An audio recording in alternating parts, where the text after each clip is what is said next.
Welcome back to the RETSY podcast. I'm your host, Matthew Morrison. Today, Chris and I are sitting down with the RETSY agent, Russell Harris. Let's get into it. I have a guy that's called me Manuel, and that's what he's like, you sold me this house in 2012, and he's off Zillow. He's like, yeah, you're always continuing to send me stuff. You're always, you reach out to me once a year, and I just call to see how he's doing. I don't even expect, because he told me I'm never going to sell the house, so he told me, so I didn't expect him, but he's getting divorced, and he's like, hey, I need to sell. I'm like, he's like, you've been in contact for 13 years, so you're getting the deal.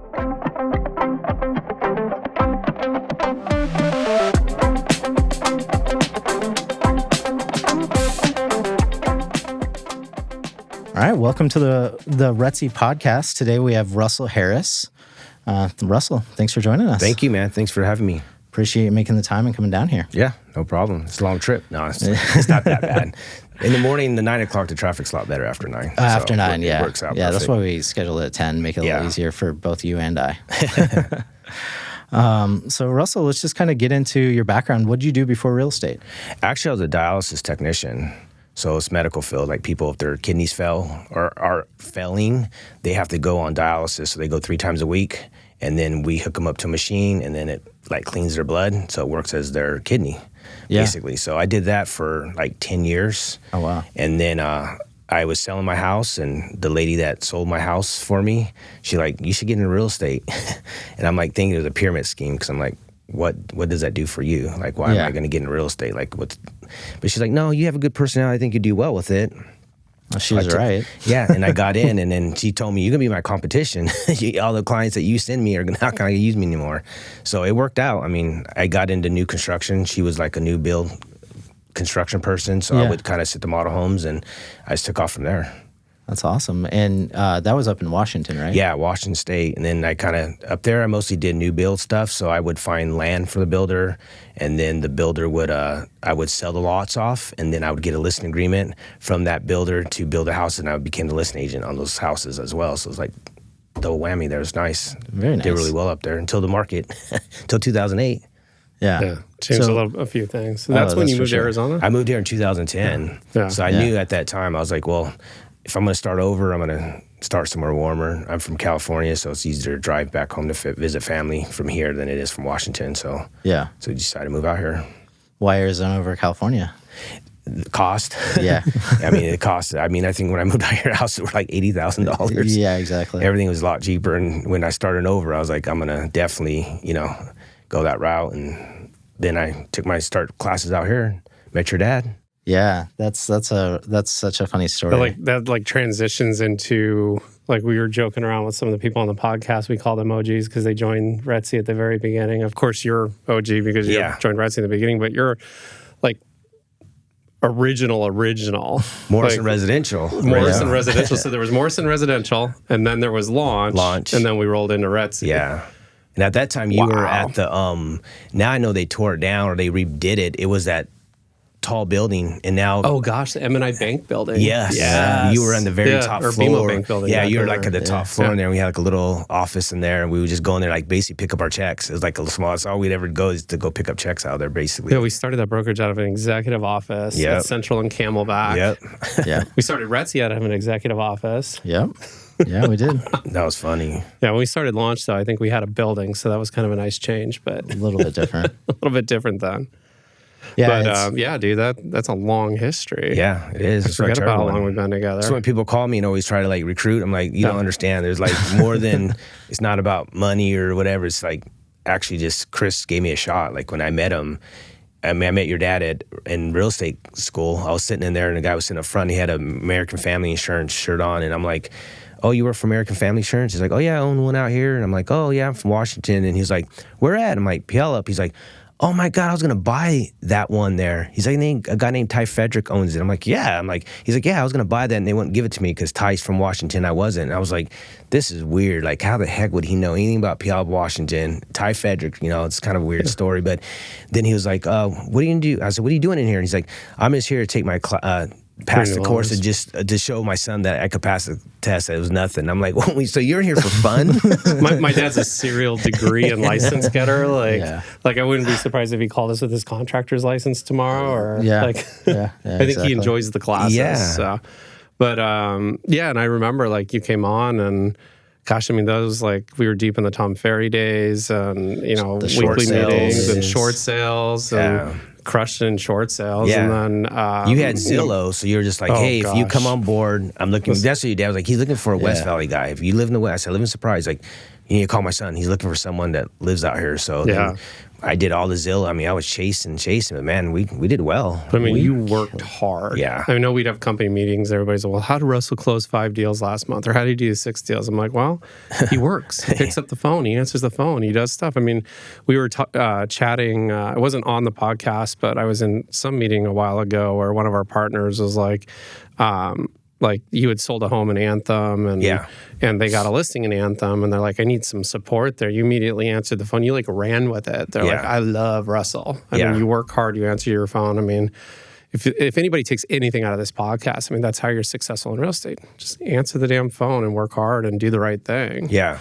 But your clients love you. And I remember even back in the day, you were crushing it every single month, even during the slow months. So, well, I still get like all that stuff even from back then. I have a guy that's called me Manuel, and that's what he is. He's like, you sold me this house in 2012, and he's off Zillow.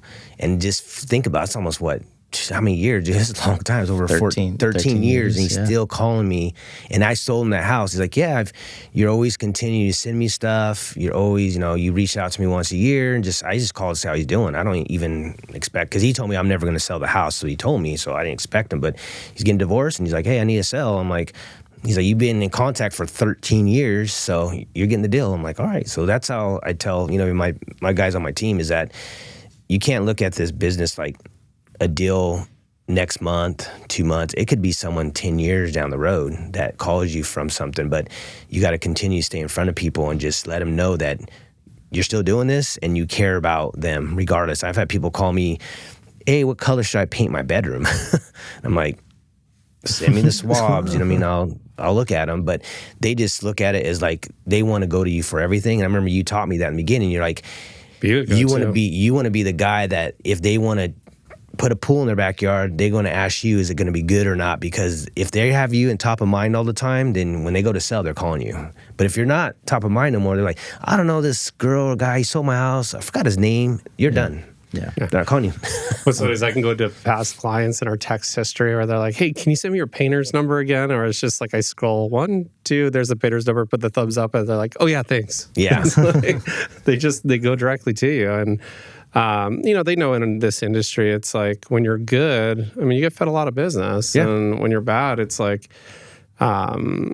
word spreads quick. And, with our vendors and stuff, I mean, gosh, I still think I'm using the same electrician from my very first house build. Wow. In fact, I was sitting, met him today. He's over doing the addition on our house right now and running stuff through the attic, doing stuff like, I don't know how he does it, but like, some of the best vendors I love referring. And that's why our clients continue to call you and will continue to use you. You're the go-to for everything. So, yeah.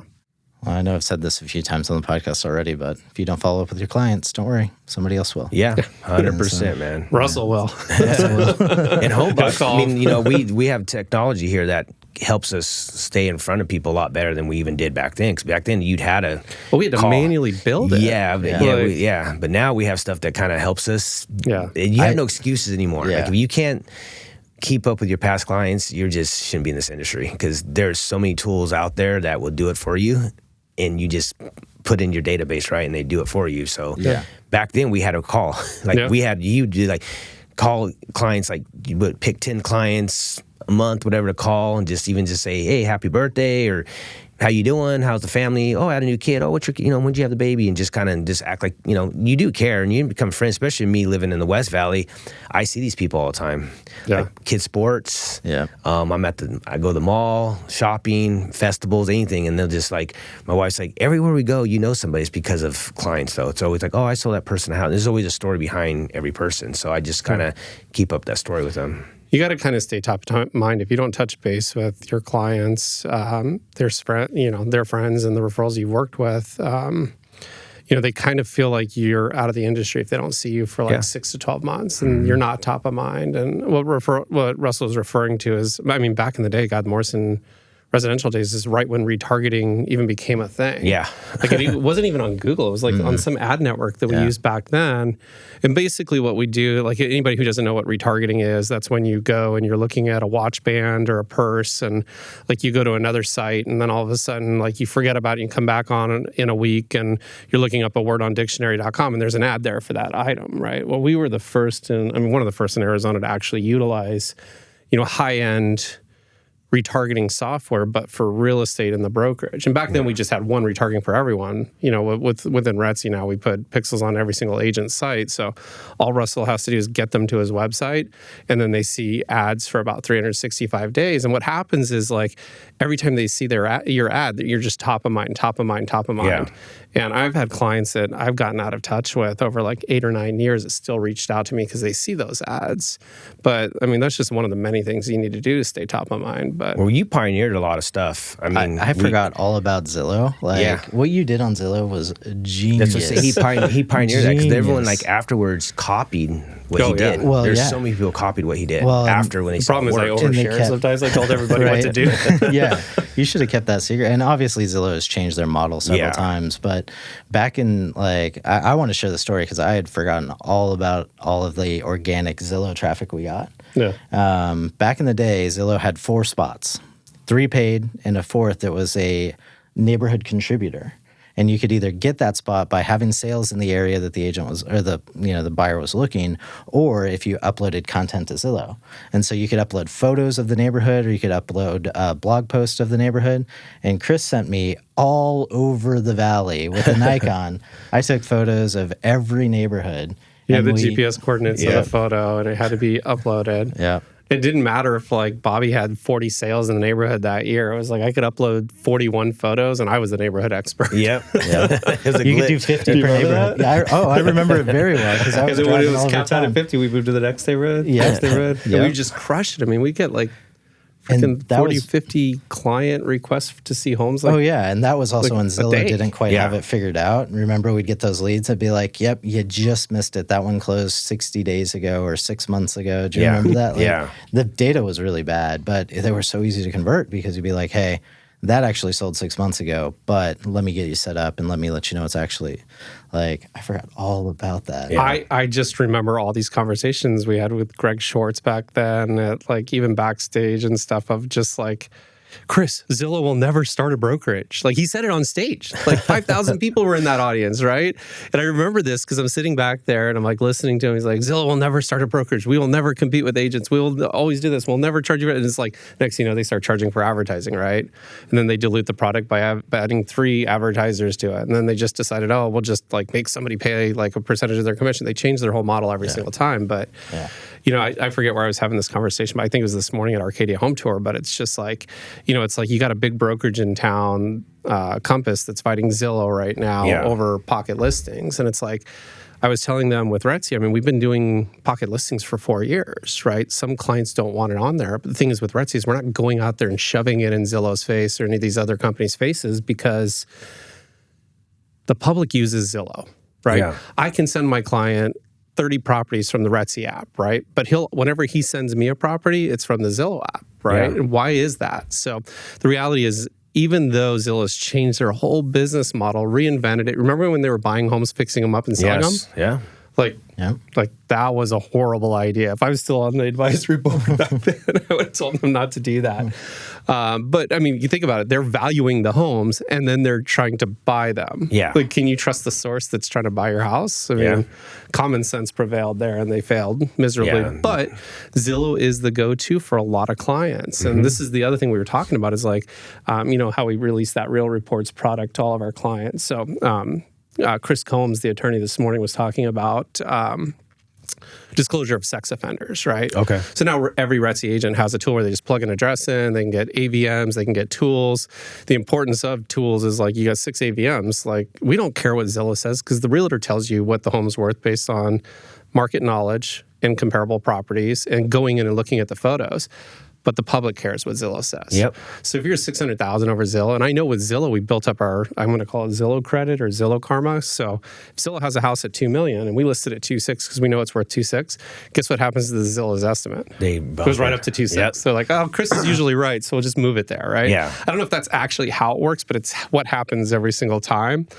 So within this new tool, we were going through and showing everybody, it's like, you got the AVMs, here's why they're important, here's why Zillow is important, because clients take it seriously. But if we do what one of our competitors does, and it actually is enacted where you're not allowed to have your listings on Zillow if you market it through that network, like, I don't know that I would allow the agents to do that. Yeah. Like, you know, unless there's a logical reason to do it, because if your option is to not be on Zillow, I mean, there's so many people in the public on that. If I'm a home seller, I want my home exposed to as many buyers as possible, right? Unless there's a reason to pocket list it. There's always that reason, right? So I guess what I was getting at is like, we were talking this morning and they're like, well, you know, how do you look up sex offenders? You got to go to this, you got to this. Now RETSY has a tool where it's just scroll right to the bottom and tells you all the sex offenders in the neighborhood. Yep. So no, sellers still go to Zillow because when I sell a house, they'll go on there and they'll tell me, oh, I only had like 4 saves today, and I'm like, what are you talking about? Like Zillow? I'm like, so they go on Zillow and see how much people look at their house, save. They still look at, they still use that. Yeah. They don't care,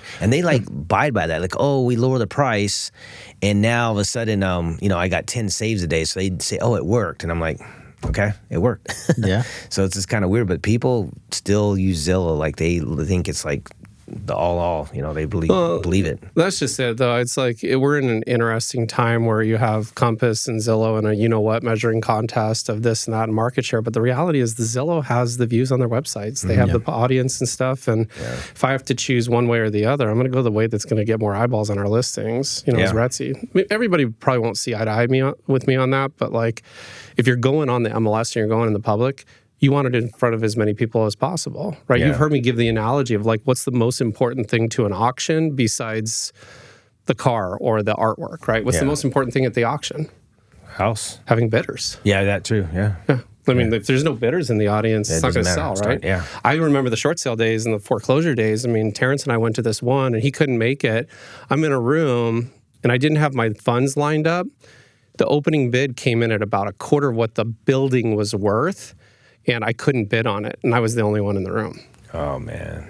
So, like, if they had 40 people in that room, it probably would have gone for pretty close to full value. So, like, when you're listing a home, I mean, you want a RETSY agent that markets everywhere. And RETSY does a lot of things for their listings behind the scenes to get as many eyeballs on the listings as possible. But you want an agent that can negotiate. And, like, Zillow, I have mixed feelings about Zillow, but and the promises and the company they've become. But the reality is, you can't deny that's where a lot of eyeballs are. So I want RETSY listings on Zillow. Yeah. So we'll see how that war pans out. Yeah. No, it's very interesting out there right now, but I didn't have Matt like mute me out during that conversation. So I can have Jack. Is that broker compliant? Yeah, I can have Jack fix all that stuff in post. So. It's a real thing. Anybody can Google it. No, it really is. Well, I know we just spent a ton of time talking about all that background and everything. So, I mean, but obviously when Chris started RETSY, you were OG, one of the first ones over. Yeah. Well, let's flash forward there. So when we left Morrison Residential or start and launch, Russ was like, okay, when do I get my new business cards? Like just blind trust. And I'm very appreciative of you for that. And then also when we left launch, I'm like, we're starting RETSY and here's why. You're like, okay, when do my new business cards come in? Like, Russell, just a lot of trust, dude. Right? I'm super appreciative for that. No problem, man. So. No, I knew from the beginning. That's how, you know, I'm pretty good at reading people. So, you know, Chris has always been straight up with me. So I was like, why would I go anywhere else? There's no reason for it. So he's been treated right here. And, you know, so it's always been a good thing. And I could term he's a pioneer because like his signs, when we did our signs, look how many people copied our signs now. I laugh, I drive, and I sometimes think he's a RETSY, so I'm like, they copied our signs. And these are like big realtors so too. Bad. It's not like realtors starting out. These are people that have been doing it for a while, but they see what he does and they just mimic it or they make a little change. The other day I saw a business card, barcode, that, you know, they scanned them on the back. I'm like, oh, they took that from us. We started that. I know, advisory board's like, all right, let's send out the cease and desist letters, this, that. It's like one of them's my wife's cousin, so I'm kind of like, I'm like, all right, let's not send that one per se, but the other ones are okay. Like, But I mean, we're driving down the street. It's just like everything's a copycat. But I mean, the signs. I mean, think about it though. When we started RETSY, I mean, QR codes were not a thing. No. Right? It's and then when I saw Glenda, my mom, pull out her phone, who she's okay with me saying this, is the least tech-savvy person you'll ever meet, and she's proud of it, and she doesn't want to learn the tech, right? Yeah. Pulled out her phone and scanned a QR code. I'm like, shit, this is back. Yeah. Because, our retargeting software works with that, what we can do with it. So we immediately built that software, and of course, aesthetics is important, but yeah. I mean, you go everywhere, and everybody's copied our signs. Yeah. Well, Down to the colors, the format, the layout. I mean, shoot, the one that I was talking about even has the same fonts. It's flattering, but they don't have what we have. They don't have our software. That's the thing. They can copy the play, but they can't copy the playbook because, anyone can do a QR code, but they do not have the monster of the back end behind it that we do. That retargets the audiences for the agents. That's what a lot of people don't understand. Because I know a lot of our partners were real offended with another brokerage that sold to another brokerage, and then magically she just copied our signs exactly the way they were. But, you click on the QR code and it just takes you to a random website with 80 listings on it. It's like, well, this is kind of confusing.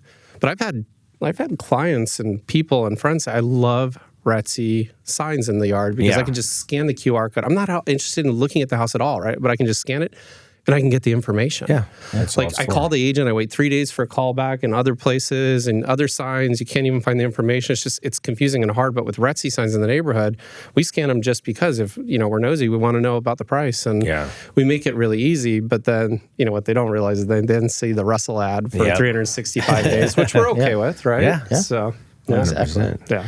So I normally ask what attracted you to RETSY. I think we covered that pretty well. But how would you say RETSY has, shaped your career over the last, we're going on 5 years in October? Well, the biggest thing is it made me start learning to get more content, which I'm doing now, and just stepping my game up. Because before I just was kind of just I did well with people, but my marketing was horrible. I didn't like being in front of a camera, and Chris kept telling me, you got to get in front of the camera. You got to get in front of it. And I was like, I don't want to get in front of the camera. He's like, you're going to have to, Russell. Sooner or later, you're going to have to get in front of the camera. Now I'm kind of used to it. It took a while. I'm not going to lie. It took years for me because I would do stuff on camera, and I felt the guy I'm sorry, man, you're going to take 50 takes. And he's like, you're fine. Just keep going. But now I'm getting used to it. And then just the marketing, I think with RETSY, what I like is we have folders, our seller guides, buyer guides, just more going into an illicit appointment or meeting with the buyer now, because we got to meet with buyers. We got to go back old school and start actually having buyer consultation meetings. Before we didn't do that, but now we have to with the new NAR rules. We got to explain them why you signed in this document with me. I feel more professional.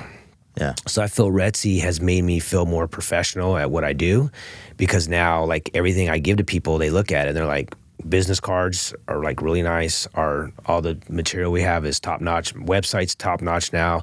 So now I'm starting to, I sold the most expensive house in Verrado. Yeah. So that put me really big on the map out there, because people will talk about it and they'll just oh, you're Russell. You're the one that sold that house up on the hill. And so, but that portrays of RETSY, because that's what we want to be, right? We want to be the best.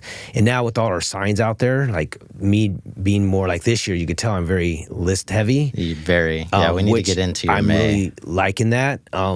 Because now there's more signs out. So now the name is getting out there more. So now when I go somewhere, people are like, oh yeah, I saw your sign down the street, or I saw your sign in another neighborhood. Before, in the beginning, it was a little tough because RETSY was new. Yep. So people are like, what's RETSY? Why'd you go there? What is that? But now the name's getting out there now because of being list heavy. And that's what the partnership, of getting those listings worked out. And that's why I did it. And I remember a long time ago, he told me to do that. He's like, you need to find a probate attorney. And I was like, I'm going to do that. And lo and behold, I found one, But he just said, if you get that, you're going to get a lot of listings. And then that's how you're going to get list heavy. And look, it's all happened exactly what he said for me to do. I just follow the plan. I mean, it's pretty, someone tells you what to do, you just do it. And then you'll see what happens. So the key thing is most of the time people tell you what to do, and then people don't do it, or good ideas die at the table. Yeah. But you follow through on it, dude. That's a testament to you and your work ethic and your ability to follow through. So, it's just we joke but don't joke in our advisory board. But I mean, Matthew keeps an agenda every single advisory board week, and here's what we have to get done. Did we get it done from last week? Until we can check it off the board. It's we talked about Trello way back in the day of the doing, and done. It's similar to that, but you follow it through. So, yeah, I mean, the probate relationship, that's huge. We got to a little bit deeper into that, I mean, you're the go-to now for probate. And, and I had other attorneys reach out to me now because of that, because they see it, and it's. I think it'll grow from that, but it does, because those houses, some of them are trashed. Unfortunately, when people sometimes get older in life, they start hoarding, or they just don't take care of their property like it should be. So there's a little more work on those, because I have to go and do the trash out. I have to go back and get it clean. Sometimes I pay for all that up front because the people don't have the money, but it's fine because then I get reimbursed from it at closing. Sure. But now it's like a one-stop service, and that's what I gave them, and that was the big draw for the attorney to use me, is because some of his clients don't even live here. Their cousin or someone died, or mom and dad. Here's the address, it's empty, figure out how to get in there and take care of it, and you just run with it, right? Yep. And they say, get the locks changed, let me know the bills. I will always pay for convenience, so I get it. And they do it. And then after I'm done, they're like, man, that wasn't as hard as I thought it was going to be. And that's what he wanted to hear, and that's what he's getting feedback, so it just made it even better for me. So now he's like, I got his other attorneys in office now feeding me and saying, man, you were using a different realtor before, but look with Russell, how easy it is. And they're like, oh, well, I'll start using him now, So it's just kind of been a big deal. But it's made me list heavy, which people right now probably think it's not the best thing to do, but honestly, I still think it is, because houses are still selling. Yeah. So I'd rather have more listings right now than, even though a little more work, but I love it. I remember before we talked about, because I was 70-30? Yeah. Yeah. For probably my whole career. And then the last 2 years it's changed over. Yeah. And I've still got a lot. I flipped. Yeah. Yeah. But exactly. I've been seeing my volume's gone up. When I flipped, my volume went up. Yep. Oh, for sure. Well, because deals beget deals. Every listing should be 2 to 3 deals. Yeah. It's the deal itself, the house itself, and hopefully you pick up another buyer or listing from there. Yeah. And are you experiencing that? Are those listings turning into 2, 3, maybe more deals? 100%. And some of them, I got that. It's weird with a new law that changed. People, for some reason, and especially the 55 and over communities, for some reason, that was portrayed differently to them. They don't want to call a realtor. So open houses actually work in 55 and over communities, because you said open house, they come and look at it. Mm-hmm. And I told them, do you have a realtor? And no, I don't want to get one because I don't want to pay. And I'm like, well, you should still get one. And they're like, well, I just waited for open house to come look at the house, so I don't have to call a realtor. And then when they're in there, they're just like, well, I'll just use you. Or do you have someone on your team I could use? They don't even go look for a realtor. And it's the 55 and over community. It's really weird. They have this conception thinking that if they call a realtor, they owe the money right there. I'm like, no, that's not how it works. Yeah. You could use a realtor, and if you never buy, you really don't owe them anything. You still, you should do that. And they don't grasp it though. They're just that would be a great explainer video for you. Get with your social media guy and explain that video. But so what a lot of people don't realize, who's probably that's not in the industry that may be listening to this, is it was during the NAR settlement. The rules changed to where now, in order for us to show a property, you have to get a buyer-broker agreement in place, right? Yeah. You would never list a property without a listing agreement, right? Yeah. It's illegal, and you could be fined, lose your license, and all that stuff. But now it's the same with a buyer. You cannot show a buyer a property until you sign a contract. Yeah. And it really changed the game for us, right? Mm-hmm. Because in the past, they would call any realtor, and just say, hey, can you go show me this home? And it doesn't matter if it's the person that's been licensed for 3 months, that's your friend's dog walker, they'd be bringing offers on $7 million homes. And now it's all right, you get to pick one. Who are you going to pick? Yeah. So they're actually interviewing agents and sitting down. And what you're talking about is exactly that. They're hesitant to commit because they haven't found an agent to give them a value proposition. Yeah. I think we need to work on that a lot this year at RETSY, and some of our rendezvous and roundups of doing some role play and training and in using the RETSY tools, the RETSY experience, and RETSY's reputation to make a buyer comfortable with signing that agreement with you. Yeah. Because what's your biggest fear as a buyer, right? Okay, I'll sign this agreement, and then my agent's going to be on the golf course 5 days a week and never be available to show homes, and that happens. Yeah, that happens. So you have to be really picky about who you're going to commit to, right? And in the 55 and over communities, some of those buyers, are not even expecting to buy. They might have just came down here to visit a friend, right? Yeah. And they're hanging out with them for the weekend, and then all of a sudden the friend's like, hey, there's a house down the street, you should look at it. It's a pretty good deal, or I knew the person used to live there or whatever. And they're like, oh, it's open house. I'll go down there. And they walk in, and next thing they're like, I can't believe I'm buying a house. They didn't even come here with intentions to buy, But if you didn't have that open house or whatever, or you just didn't have that listing, they would have never called you. I mean, I get all the time. They're like, oh, because I say, well, when do you want to see it? If they call off the sign, and they're like, can you do it tomorrow? Because I'm like leaving out of town on Sunday. Like we just came down like to golf for the weekend, and I'm like, it's fine. I don't live far, and I go down there. And some of those clients, maybe they didn't buy that house, but they asked me for my card, and like a year later, they're calling me, hey, you showed me a house a year ago. We're actually coming back down there, and this time we're actually looking to buy. So can you help us? And it was off a sign call in a community, especially 55 and over. That's why I tell everyone, I like the 55 and over communities because of that, because they don't like know a bunch of agents. Yeah. Especially like the snowbirds coming from out of state. 100%. Well, the open house thing, we need to reiterate that for the real estate agents listening. It's like, you need to be doing more open houses. I know with RETSY, we have that one channel in Connect where it's like, here are open houses that are available to sit. I mean, if you're feeling like you're not selling enough that month, just go to that channel, sit in open house, meet people.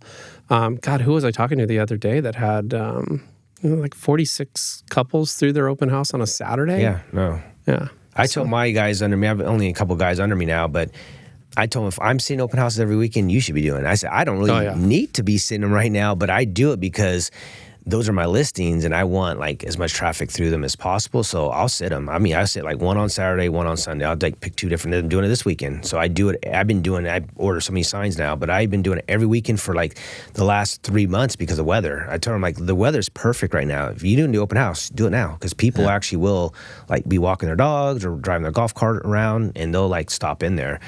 It's a couple in a month. It's gonna be a little too hot. They're gonna probably like out of here. So take advantage when you can. Yeah. You guys will be proud of me. I haven't set an open house in a while. My team is like an open house machine. Like usually if I'm sitting in the open house, something went wrong. So I haven't done one in like three years, but our team sits them religiously. Like, I mean, every single weekend. But I'm like, I found the candle, dusted it off. I had my speaker and everything. And I'm like, got my sign-in sheet. I'm like, and I kid you not, I had the sign set up on the street, and as I'm going to the house, there's like a line of cars, and I'm like, oh my gosh, like everybody should be doing open houses right now. Yeah, no, so it's really, especially with this, I think the new thing, people just want to see a house first, and then they'll figure if they want to use a realtor or not. So it's a big deal. If I woke up tomorrow and I'm like, I want to get busy like next week, I think that's what I would do. Yeah, 100%. Just nonstop open that's houses. So. And and it's weird because I like meet agents in the West Valley that are even with RETSY, and they just like, my son went to school with them or whatever it is, and they're like, oh, I'm your son Luke's dad, Luke's friend. I'm got into real estate. Can you give me some tips? First thing I tell him, like, how long you been in business? A couple months. What are you doing? I go on social media. And I'm like, that's fine, but you're 20 years old. No one's going to trust you. Why aren't you sitting open houses? Oh, that's old school. I'm like, no, you need to go sit open houses. The basics. Pick up your phone. If you're not seeing open houses, man, you're not going to make it in this business. And they're like, really? I'm like, I sit them. And like, you sit them? I'm like, I sit them. And so if you're asking me for advice and I'm giving it to you, do it. Like, go sit open houses, man. Your brokerage, I'm sure, has many of them. If you start emailing, you'll find an open house to sit. Yeah, I'd say, actually, I have a meeting with a West USA agent tomorrow.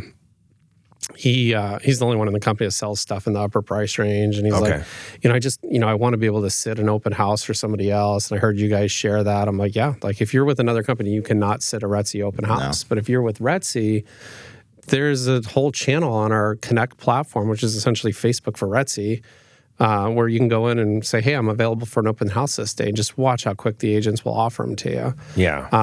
For that reason alone, like he's like, yeah, I've been with West USA for like 15 years, and now I'm interested. So, how many agents are we up now? 190 selectively, right? No, that's what I tell you. That's amazing, because we started with what? How many was 19? 19. Because I think when we were in the room, he's like, whoever's on the Zoom call, raise your hand if you're going to stay and rest of you.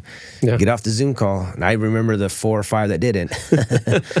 I still remember them, but I was like, I laughed when that happened, because I was like, we really didn't know what was going to happen. I mean, we just had like... RETSY was the Morrison team. Yeah. Or, and... Yeah, we just had our Zoom call, and he was like, hey, we're doing this. This is what's going to happen, and who wants to be on board and stay on? And the people stayed on board are still here. Crushing it. Yeah, they're crushing it. So it was the best decision. But I knew in the beginning, I mean, when he said it, I already knew. I was like, stay with Chris. I'm good. Yeah, I don't know that we ever really, like, found value in brands out there. You know, at Morrison Residential, there was no real brand value there. Yeah. I mean, Launch, like, it gave us a logo, but nothing else. But, you know, with RETSY, it's just like, I feel like the culture is what builds the brand value. Yeah. The fact that you can call any partner or get advice on anything. And then also, vice versa, it's like a partner that receives a listing in Anthem and, you know, has the 3-mile bubble rule. Yeah. For those of you who don't know, like, a lot of us like to sell within a 3-mile bubble, and we don't like to leave it. You know, they can call a Russell and say, hey, will you co-list with me and help me with this one? And know that they're handing that off to an amazing agent. It'll take it from start to finish. And then what happens? The just listed, just sold postcards go out automatically from RETSY. And then that agent gets another call and says, hey, Russell, what are you doing for this one? What are you doing for this one? It's like, marketing works, especially in neighborhoods. Like, I'm going to just pick on Anthem because it's like people go to the mailbox and are excited to see postcards and call phone numbers on them. Yeah. Like, I've never seen anything like that before. Like, take it out to Queen Creek, for example. Can you imagine if we did our marketing platform? I know that there are agents that, no, there isn't anybody at RETSY that's really dedicated to Queen Creek, right? Well, I know some will go out there and sell, but nobody's really farmed it. I mean, we did that podcast with the Stacks. Yeah, they're close by in Gilbert and Morrison Ranch, but I mean, like, Gilbert Morrison Ranch is different than the far outskirts. Yeah. But I feel like the farther from the competition, the more effective the product is. Well, I mean, we have Russell sitting right here, and Crushing it. And, how like. What are the main areas you farm and sell in? What's like, your if you had to response define rate on it? postcards? Because like it's been good. Like, I mean, I try to still stick with like Verrado. Verrado's been really good lately with that kind of like marketing because the biggest agent out there is kind of like he's got so busy. And I've got a couple of deals because of that. Yeah. Because people are saying he's too busy now. Like, they're noticing like he's not responsive because he has signs everywhere over there. So that's helped me out a lot. And then still Marley Park, man. I still Marley Park's like the go-to, man. I have one there now, and I still like to market towards Marley Park. I want to start. There's a new place called Sterling Grove there. Yeah. And that's like a lot of the houses are newer. Yeah, and didn't they have like a 2-year moratorium where they couldn't sell unless it was like a death, a divorce, or like something like that? Yeah, there's not a lot. There's a couple listings in there now, but that's like the next one I think RETSY would be great at because of, you know, what we could offer in there because it is a golf course community. It's higher end. I mean, some of those houses are under like for 1.2, and you know, it's what great. cross streets is this one at? That is Peoria and Cotton. So it used to be all the farmland there where they sold all that out and they put a golf. It's a PGA golf course. Yeah. So right now it's public, but I was saying about 2 years it's not gonna be public no more. It'll be just only for and seeing all those industrial warehouses going in out there. Yeah, I mean, the job base is Toll huge. Brothers did it. It's all Toll Brothers. Yeah, so there's Toll builds a really nice product. And what they did, the guy built that same in Palm Springs or Palm Desert area. So he just basically took that and just built it here because he had people that were like wanting to come to Arizona. So he felt like I'll do the same thing because it's desert, right? And it worked out for him. They got a cool little restaurant in there. Yeah. They got the community pool is really nice. They even have villas, so they don't allow rentals, no Airbnbs, but they're smart. They put villas, so when somebody has a family member come over, oh man, villas, if you're a homeowner, it's like really inexpensive too, and they could rent a villa, and the villa's on the golf courses, and they're really nice, and they could stay there. It's like having a guest house, but in the community. And they do $90 a night, whatever, $190, but they could stay there, and they could go to the pool, they could do everything like they live there.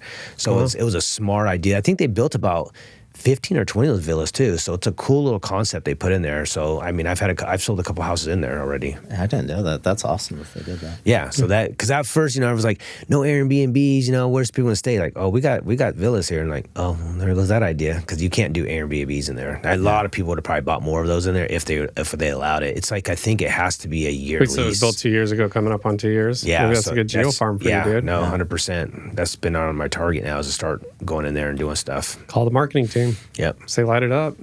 Yeah. Because the turnover rate's going to go. I mean, like, think of like COVID, right? Like when everything stopped selling, we had all that pent up demand that when finally people started coming out of the woodwork, I mean, they started selling and buying like crazy. Yeah. If you were in a 2-year penalty box in a neighborhood, like. Yeah, it's crazy they did that. But they knew what they're doing. They were trying to get it from people from flipping. That was the reason they did it. Because people bought so low. Yeah. And by that 2-year mark, the houses went up quite a bit in there. $400,000. Yeah, by the time they were done with the build, when they signed the purchase contract at the lot, by the time they were done with the build, they had great equity. Yeah, 20, so they 30%. You could go ahead and sell it, but there was like a percentage they had to pay back. to the builder to sell. And that time period, so a lot of people are like, never mind, just go ahead and let it sit and I'll wait for that 2-year period and then sell. Yeah. It's genius though. Yeah. To get those postcards out. I'm not going to tell you when this one's dropping, but you got a few days. Yeah. I'm just kidding. And they're building out so much out there. If you're not going to do it, I know about 20 agents that will. And there's so much stuff building out there. I mean, the Persada now is amazing, man. I mean, they put so much over there now. I mean, it's just gone nuts. All the stores. I mean, Shake Shack. I mean, they put everything over there, man. I mean, it's like completely done. Yeah. So that's going to build a lot of people over there. I mean, that area is really booming. Yeah. Yeah. I lived there until 2017 and I moved to Peoria, and I feel like I moved out of town and it just. Everyone says that. Like, when I move, now they build everything after I move on, right? Yeah, for sure. Well, my first house was in Surprise. Yeah. And back then it was like, oh, you want to go to dinner? Okay, our options are Red Lobster, Applebee's, and the Olive Garden. Olive Garden, right? Yeah. And then it's like Subway and Panda Express, right? Now they got everything. It was it. But now it's like all the boutique Cooper's restaurants. Hawk, everything. Cooper Hawk's there. Yeah. Firebirds. I mean, they got it all. They even put an Oso out there. Yeah. Yeah. So they got everything out there now. So it's like a whole different world. But Sterling Grove was a big deal for that to go in, because when that went in, that was part of the, for them. And then they gave Costco, people realized Costco went in there. Costco City Surprise gave them that land. Like, they didn't pay for that land. They gave it to them. They built the Costco. That was one of the first Costcos out in Arizona that actually build their own building, because usually they go into leases. Like the one in Arrowhead, that's a lease. They don't own that building. But that's the first time they built their own, but they did it, and then that's when everything took off. Because people think if Costco goes in, then it must be fine. People love Costco. Yeah. I feel like for years you and I are like, this Costco, it's gonna happen. I heard rumors. I've heard stories that this Costco is gonna come in, and people love Costco. I got a funny story. So I was with Bri Fry in Montana. Yeah. And like, I didn't have my Costco card. He's like, just use my Costco card. We were, on a boys' golf trip, going in to buy booze and food and all that good stuff. And I look at his Costco card, and Brian Fry almost never smiles, but in this Costco card, he's got his head tilted and he's like smiling. And I'm like, explain this to me. He's like, I just get so happy. Like, when I go to Costco, like, it's the greatest place on earth. It's Disneyland. I think I have a picture of it on my phone, but I probably couldn't find it right away. That's funny. Well, it's funny. You touched on kind of a hidden gem in the valley. That's one of the questions we like to ask. I got to ask my favorite question. So if you can go back in time 10 years or forward in time 10 years, and you get to talk to yourself for a minute, what are you choosing and what are you saying? I'd go back and I would tell myself to buy as much real estate as possible. Because, I mean, think about when we got here in 2010, the pricing was so crazy. And I think I would have... Like some of the houses that because some of the houses I just wholesaled them. Like, I would get a good deal and I'm like, oh, I could just give it to a wholesaler or investor and make quick money. I wish I would have just kept that project and did it myself. One of them I did. I wish I would never sold it because it was in Central Phoenix. I did it with my friend Anthony, that was a lender. And I just saw it go on the market for like 1.4, and I think we sold it for like 680. Oh. But when we bought it, we paid 200, and I thought like, oh my God, I made $100,000. Now it's like, what if, those what ifs, like this projects, but 100% that. And then I think I would have been more 100% listing heavy more back then. I just was so chasing buyers because of different companies I worked for, I partnered with. I was like a buyer agent. Yeah. But that, I'd bought way more real estate, man. I mean, 100%, or I would have focused more on that part of the real estate, like my portfolio. Yeah. 100%. Hanging on to those? Yeah. Because now it's like, I'm not getting younger, man. So I'm like thinking of retirement. Buy it, rent it, and forget you own it. Yep. And we could always have Jack edit this out if you don't want to talk about it, but you guys are building too, right? Like, you're building a house. Yeah, no, there, and that's one thing too, because the lot I'm buying, I had an opportunity to buy a lot for like 3 times less than I paid for it now, because at that time that I put a Russell Ranch was, it was like kind of like all custom built homes. It still is. Yeah. Wait, Russell lives in Russell Ranch? Yeah, so it always laughs. So it's like, you pick it because I'm like, honestly, I didn't pick it because of the name, but I've always had my eye on that development, because I always drove through there. I'm like, oh man, I love the houses in here. Yeah. And one of my clients, like, they bought, I think I sold them a lot for like $60,000 in 2012, and then they turned around and sold it for like, they're like, if you give us 120, you could have it. And I'm like, no, I'll put it on the market, made my little commission.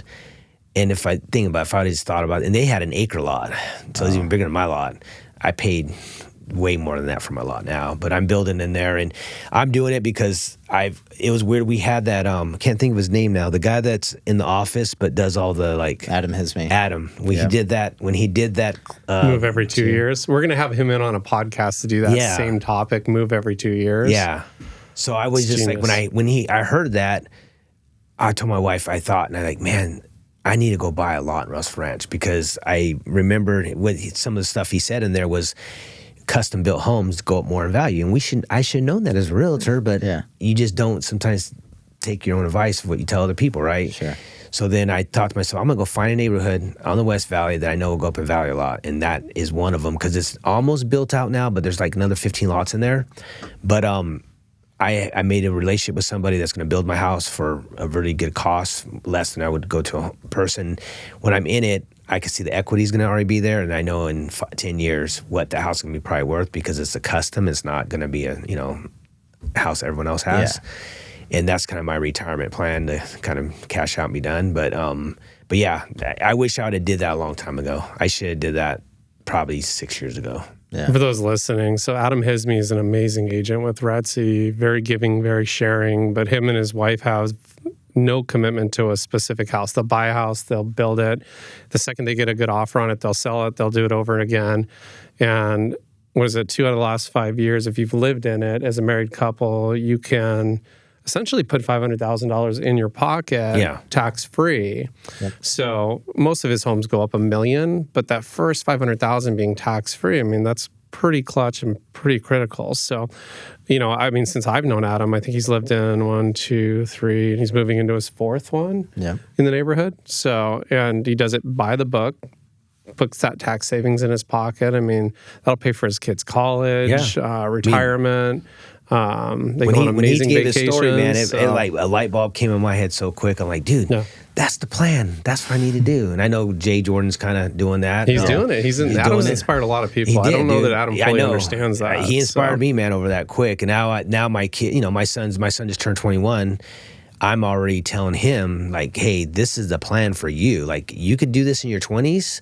Dude, time you're 40, you may be able to be done. Like, you could actually or have a job that you just like for fun. And he's like seeing, so Adam, thank you. He probably don't realize what he did there, but I think he opened even a lot of people that are in the game, like their eyes, like, hey, wait a minute, there's more to this than just selling houses. And that's the culture of the company, right? You share. And Adam, I remember he gave a talk similar to that when we had a mastermind group and we were volunteering it. And I'm like, you definitely need to do it in front of RETSY. It's been a couple of years. He's probably overdue for maybe doing the next roundup. Yeah. Just do like a 30-minute segment of here's what I do, how we do it. And, since then he's kind of, we have this group on RETSY Connect called Adam's List. It's kind of like my play on Angie's List, because Adam has somebody for everything, but it's kind of turned into the sharing thing. Like, if you need a window guy, Jay Jordan will offer a window guy, or vice versa with Adam. But, I'm glad to hear you're doing that, dude. Yeah, no. Stacking away some wealth. Yeah, you got to. You got to. Yeah. When you just turn and burn all the time, you got to start thinking about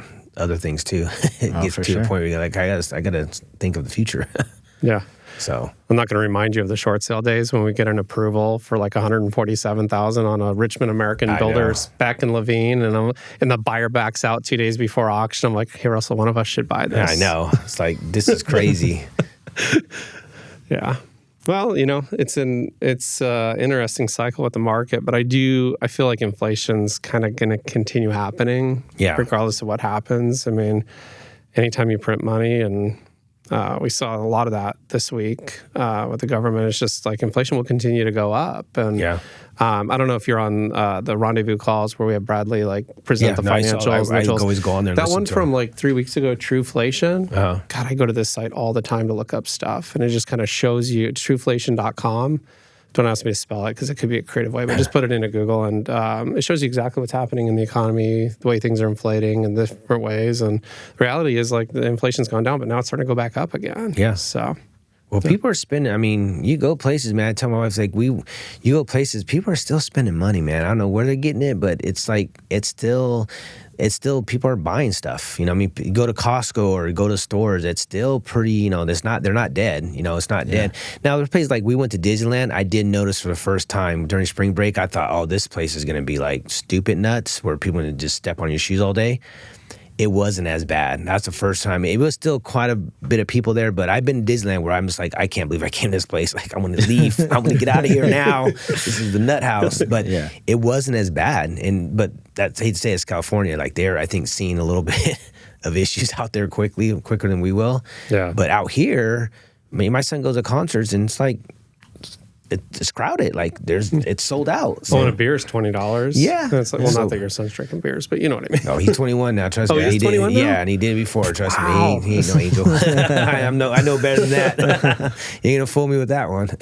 No, isn't that crazy? People are spending money. Like you go out to Steak 44 on any given a Tuesday night, right? And I mean, if you can get a table, first of all, right? Yeah. Like we got the Montana crew coming into town tonight from our sister company up in Montana. We're going out to, I think we kept it close to where they're staying, like Doughbird. Yeah, Doughbird. And, it's just like everywhere is busy right now. Yeah. So. No, I think people are going to keep spending money. Well, that's a good segue. Where do you see the Arizona market in the next 5 to 10 years?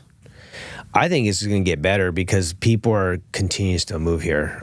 Big companies are still moving here. I mean, I'm getting, there's a company called ACO, and they're a pipe fitting company, and it's a weird story, like one of the bigwigs, I went to school with him when I was in junior high and elementary, and I'm selling him a house. Wow. And I just sold his son a house. So I'm putting like him, his son, and then his daughter's coming next weekend. They're all moving from California. And they're like me. They're from there, born, raised. Yeah. But his company is moving here. I mean, they're going to stay there, but there's not a lot of work in California the way it used to be. Arizona is all the data centers. He's coming to do TSMC, EdgeCore. People don't realize the airport's getting a new terminal. Yeah. I don't know if people know that, but the airport's getting a brand new terminal. That's like big job, a lot of money. So all these construction guys, pipe fitters, plumbers, electricians, they're all coming here because the money's here. They're paying them premium price to work here too. So this thing about they're making a little bit more money than they would in California, but look at the cost of living, it's still cheaper here. Way cheaper. So these guys, like I put them, it's funny because they'll come up here and they'll say, oh, can you put me in a rental for 6 months, 3 months? Not even halfway through, they're calling me, hey, my wife is like all this back and forth, it's not working out, like we want to buy a house. So I just feel it's going to continue to grow because companies are moving here, and that's where the work, before in 2010, that was always the biggest thing, right? People would come here, but the workforce wasn't here. They would say, oh, I'd make more money in Seattle. I'd make more money in New York. I'd make more money in California. But that's not the same now here. You can make money here in Arizona now. Big corporations are here now. Yeah, tech jobs, different things are here. Well, it's fun. Like we've talked so much stories like of stuff coming. I think I've brought up. We have our cousin's husband, Jason. Like he owns a company called Archify, and they do a lot of BIM modeling, and they do CADs for piping and plans, and they help companies get projects done quicker for architecture and that type of stuff. So their sweet spot is like they did the TSMC factory and like they do the baseball fields, and he told me about like 11 projects that they're working on that are just in Arizona. Like there's a whole project next to TSMC that's coming that they're already modeling. I don't know anything about it. I know that like some company called like Sinsang or something like that are doing it, but with what's coming and what's being spent here, it's like you don't have to have a lot of common sense to realize like the jobs are coming, the people are coming, and we kind of have a shortage of housing. Yeah. I say that while we're at an all-time high in the market for inventory, but a third of it's undesirable and a third of it's so damn overpriced that buyers don't even want to look at it, and that third in the middle is getting crushed. I mean, how much do we have closing this month? 220 million. That's a really big month for RETSY. Yeah. 220 million. And what's cool is I guess like TSMC, the problem they had is that they didn't have the workforce of people to work there because people didn't know how to do that kind of job because, we didn't. But I guess now, supposedly like ASU, some of the community colleges are going to have courses just for TSMC, to learn how to work for there. So my son, 2 of his friends went to courses and they're both got jobs there and they're not making cheap. They're making really good money. Really, really well. Really, I know you have Taiwan semiconductors coming to town and you think they're going to throw out an ad for $475 an hour. It's they're paying $300,000-$400,000 for executive level stuff. And entry level stuff's all in the 6 figures. So that's smart that they did that. Yeah, and they have a cafeteria there for them, so they eat. So those kids, the young generation, they love that. They eat that stuff up, man. That's what they wanted to that's what they want. They don't want to be outside in the heat. They want to be inside a building on a computer. So there's a lot of that coming. And the Edge Core's not even done yet. Edge Core is huge. That's East Valley. So that's over there by Eastmark. That's a big building too, Edge Core. So that's going to be just like TSMC. And then now there's like 4 or whatever they already passed. So they're going to be all over the place, And then Tesla was a guy that's going to build, they're going to build a diesel electric. That's going to be in Buckeye. So there's a lot of stuff coming in, man. So I just think as the jobs continue to grow here, Arizona is going to just we have a 100-year water supply. It's just like if you can bear through those 3 months, and here's the secret for everybody, and because we're going to be opening an office here in Flagstaff, but like drive an hour and a half north and you're in cooler weather, right? Or 2 hours to Lakeside Pine Top. I mean, it's like if there's a place to escape June, July, and August, like I love Arizona outside of those months for weather. So, 100%. Yeah. I agree. I'm very bullish on the market over the next 5 to 10 years. I think just like it's funny because like I know like the TSMC and all the different like companies coming here. I never even thought of like the construction trades to get those buildings built. Yeah, like and those guys that like the lender doesn't tell me exactly what they make because he can't. Sure, but he's shocked. Yeah, like when you get a lender shocked, he's like, Russell, I might tell my son to look into pipe fitting. I'm like, why? He's like, dude, these guys make like. They made more money than I did as a lender. I'm like, what? He's like, these guys are killing it. Yeah. Because over time and just the money, those guys are this union. Yeah. So I was like, I didn't know that either. So I was like, oh, and he's like, and that's not, I mean, there's think about it, to build TSMC, how many workers, like my son did it. He tried it out. My older son, he just didn't. He found out construction wasn't for him. Yeah. But he went and tried it and he just like, Dad, it's a zoo there. Like there's everybody you could think of working there, like all kind of trades. That's a lot of money. So those people are moving, and the trades are really not here. They have to kind of get them from out of state because, fortunately, Arizona is just construction is not a big. I think we get the heat. People just don't really think about getting out of high school. I'm gonna go into the construction work. Yeah, California and places that's like it's more bigger out there. People like their dads did it, so they grow. Like my dad was. A lot of people's parents weren't into construction, so they didn't know about it. California, a lot of family members, like it's all down the trail. Their grandpa was a pipe fitter, their dad was a pipe fitter, and now they're a pipe fitter. Yeah. So it's a trade, So with that, them coming out here and making the same amount of money, but could live out here. I mean, I just got a guy into a house, and he's 42 years old and never owned a home because he lived in California. He couldn't afford it. His rent in California is gonna be less than his payment here.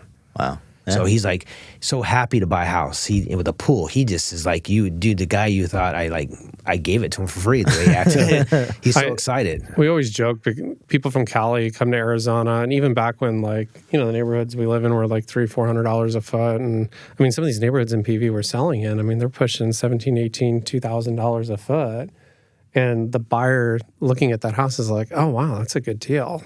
I'm like, here, my mind's blown. 25 years in the Valley, I'm like, I never thought we'd see $2,000 a foot, and yet somebody's calling it cheap. So this is where I feel like we have more bandwidth, right? Yeah. People coming from Cook County, Chicago, D.C., it's very expensive to live there. Mm-hmm. Our tax, we're tax beneficial. Not as good as Nevada, but pretty close. Better environment, more things to do. You have ski country, you can go skiing in 2 hours. There's so much. That's why I feel like it's a diamond in the rough, and it's like, I get blown away by these Forbes events. So we did a Forbes event in like Vail, and it's like, oh, let's go tour entry-level condos at $3.5 million. Wow. Like this is where it's just like Flagstaff's got an airport. Like I feel like Flagstaff is going to blow up.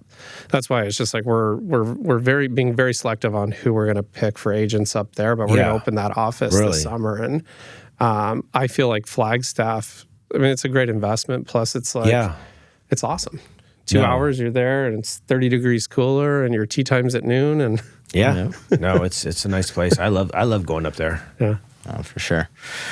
Well, we're coming up on an hour. Can you believe that's an hour? We got to wrap. Yeah.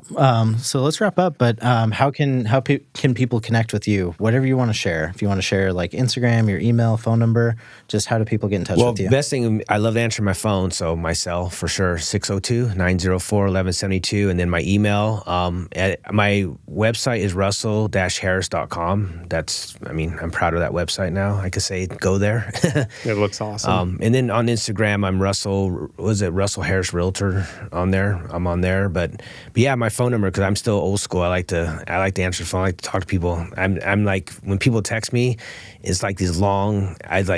I just call them and they're like, I'm like, look, man, I could spend 10 minutes texting. Let's just get this conversation over in 1 minute. And they're like, I'm sorry, I'm just old school. People prefer it sometimes. Yeah, and I feel sometimes the text, like even with clients, if you're like vague, they might take it wrong, like you're just being rude or something. I don't know. I just have this weird thing. So when I call them, I could tell the conversation is getting kind of weird on text. So I'll just call them like, hey, look, this is what I kind of meant. And like, I think when you hear someone's voice, you could tell like they're genuine or they're calm or they're trying. But text message, you really can't get that. You just like, no. That could be a whole separate subject we could talk about. No, yes. So I just always feel like getting on the phone and like, hey man, look, the seller said they're not gonna, fix everything, but I still think this is a good deal. Like they're gonna fix this and that. It goes further than me saying, seller's not gonna fix anything. Yeah. They're gonna do this. And they're like, the amount of arguments, family arguments, husband and wife arguments over short text. You're 100% right. But. Yeah. All right, so everybody test Russell. Just call him. You got his phone number at the bottom of the screen. We'll have Jack put it right on there for you. Yeah. No, seriously, call me. You know him, Matt. I always answer my phone, right? Yeah, you absolutely do. Yeah. Awesome. Cool. Well, thanks for coming on, Thanks, Russell. I appreciate it. Thanks for making the time.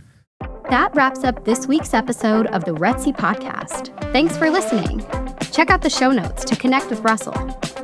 If you enjoyed today's episode, take a moment to leave us a review wherever you listen to this podcast. And please subscribe so you never miss what's next. Next week, Chris and Matt are sitting down with RETSY founding partner, Shauna Warner. Here's a sneak preview. I don't think being on a team is for everybody. I think that if your goal is to have a strong group of men or women or a combination of both, where you can support one another, that's the most important thing. Having somebody that can support you is so important.